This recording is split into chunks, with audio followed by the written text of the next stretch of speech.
Hello, আসসালামু আলাইকুম রহমতুল্লাহি ওবারাকাতু। তারেক রহমান বলতেছি আমি। কে বলছেন আপনি? হ্যালো হ্যালো, কে ভাই আপনি? ভাই রং নাম্বার, ফোন রাখেন বেড়া। এই যে ওয়ালাইকুম আসসালাম ওয়া রাহমাতুল্লাহি ওয়া বারাকাতু। তারেক রহমান, আমি দেশে আসতেছি, তোমার খেলা শেষ। তারেক রহমান, তুমি আর পালানোর জায়গা পাবা না, এখন তোমাকে ধ্বংস করে দেব। আমাকে ধ্বংস করে দেবেন? তার আগে জনগণের হাতে আপনি পড়িয়েন না। আমাকে ধ্বংস করার আগে আপনি কিন্তু উপরের কাছে চলে যাবেন, উপরওয়ালার কাছে। এইটা মাথায় রাখেন। তা কবে আসছেন দেশে? আমি যখন আসব তখন তুফানের গতিতে আসব। তুফানের গতিতে এসে আমি বাংলাদেশে পদ নেব, আর পদ নেওয়ার পরে বিএনপির যত নেতাকর্মী আছে সব কটাকে জেলে ঢোকাবো। বাবা রে বাবা, মগের মুল্লুক পাইছেন নাকি? হ্যাঁ, আগে দেশে তো আসেন। ওই মুরগির মতো কটকট করিয়েন না। যে মুরগি বেশি একটু কটকট করে সে মুরগি কিন্তু কম ডিম পারে।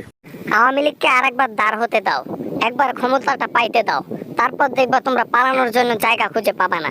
আমরা তো তাও পালানোর জন্য জায়গা পাইছি, তোমরা তাও পাবা না।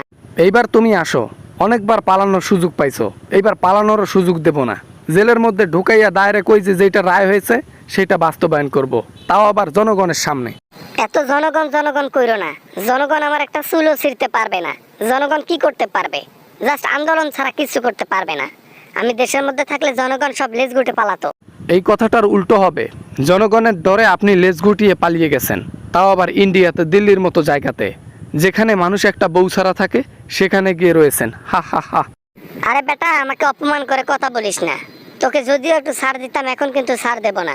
মনে রাখিস, আওয়ামী লীগ কিন্তু ক্ষমতায় যাবে, আর সেই দিন তোরা সত্যি পালানোর জায়গা পাবি না। এটার জন্য দেশে আগে প্রবেশ করতে হবে।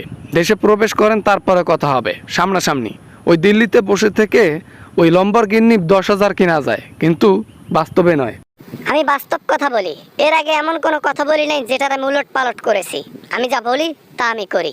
আমার কথা মিস হবে না, কিন্তু বন্দুকের গুলি মিস হয়ে যাবে। এটাই যদি হইতো তাহলে বন্দুকের গুলি এতদিনে শেষ হয়ে যাইতো।